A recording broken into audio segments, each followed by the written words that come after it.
I have led or helped to lead too many of these services. I have mourned at too many vigils for Jews, for Muslims, for Christians, and more. So many more people.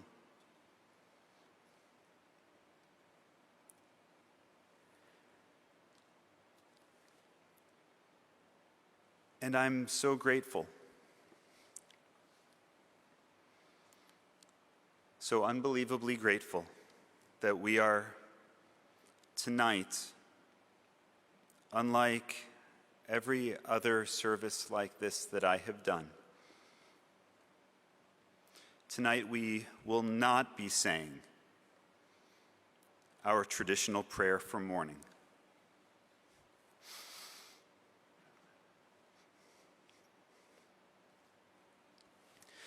That no one will be saying Kaddish Yatom for me or for any of us, the mourner's Kaddish this evening.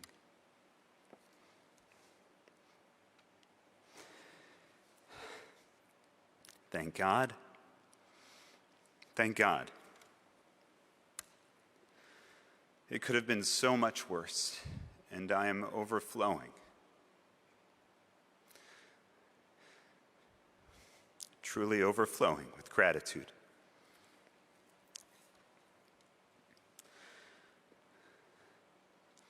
And I am so grateful. I'm so grateful for your presence here tonight, whether you are joining us in person or online.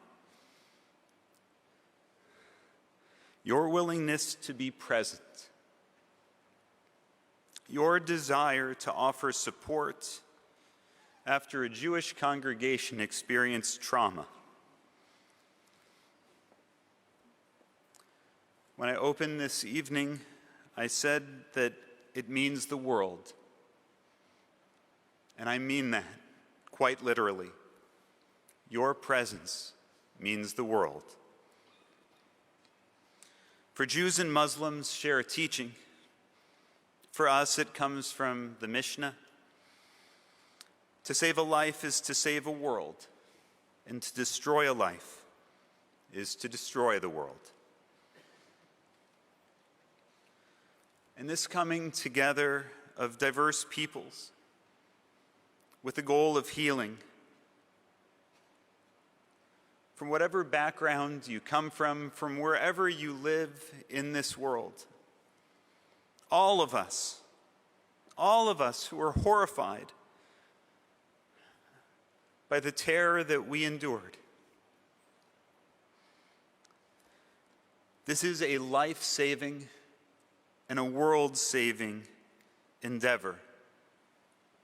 This attempt at healing, this beginning of healing.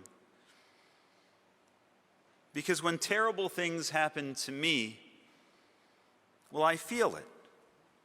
And that makes sense. The pain, the challenge, the difficulty, the suffering. But when terrible things happen to me, and you feel it, that's empathy. That's compassion. And that's what enables us to see each other in spite of all of our differences. It enables us to see each other as human beings, as infinitely valuable, because every person, every world is infinitely valuable. And that is why I believe with all my heart, ani ma'amim, that your presence means the world. That value that each person, each and every human being is deserving of dignity and respect, that everyone's worth cannot be measured Most everyone agrees with that value.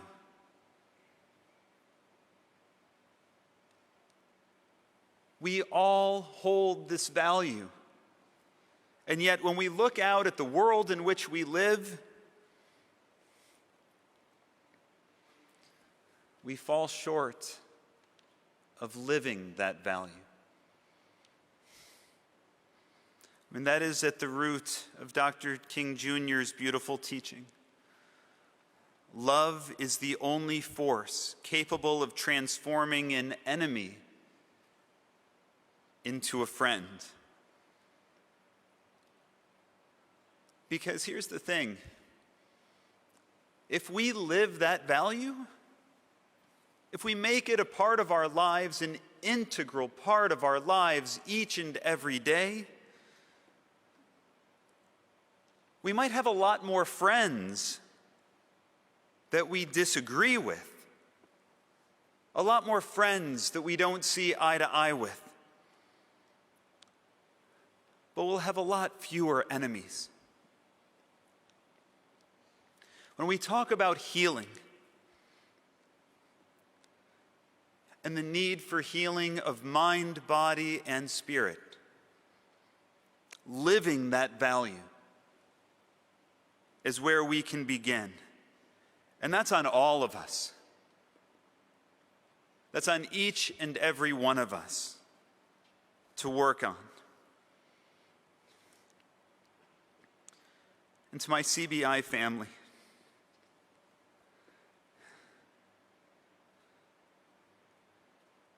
I wish I had a magic wand. I wish I could take away all of our pain and struggle. I know that this violation of our spiritual home was traumatic for each and every one of us, and not just us. In the road ahead, this is going to be a process. And we talk about and we teach about, right, every rabbi everywhere. Right, we talk about how the Israelites were tested in the wilderness, and it's not just the rabbis who preach about this. You've heard it over and over and over again. The Israelites were tested in the wilderness because each and every life, our lives as individuals, any life is a wilderness that we are going through, that we all experience. And there will always be tests. And my people, this test is harder than most. But the answer remains the same. Like any journey, we will take the next step. We will comfort each other, and we will lean on each other, and we will understand that each of us will respond in our own way, and we will have patience with each other, even when we get on each other's nerves. I can hope, right? I can pray. And as we care for one another and help one another, look around. I have no clue how many people are online. I know that this is a lot more people than we can fit in our sanctuary. How amazing is it? How amazing is it for us to know that we have the support of the broader community, that our small congregation in Colleyville, Texas, which no one has ever heard of before,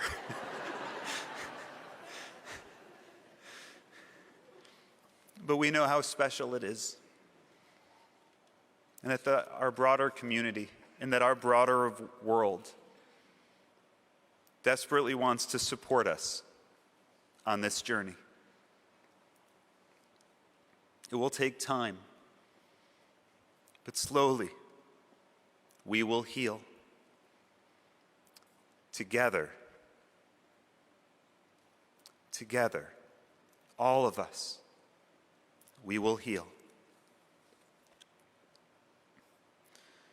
And together, I'd like to invite everyone who is with us, in person and online, to join me in a community affirmation. I pray this is something that each one of us can offer with a whole heart to affirm the values that we hope to bring into this world. You can see it on the screen. Please join with me. We stand together against hatred, bigotry, and violence. We stand together in love and support of each other. We stand together in words and deeds. We stand together understanding that our actions matter.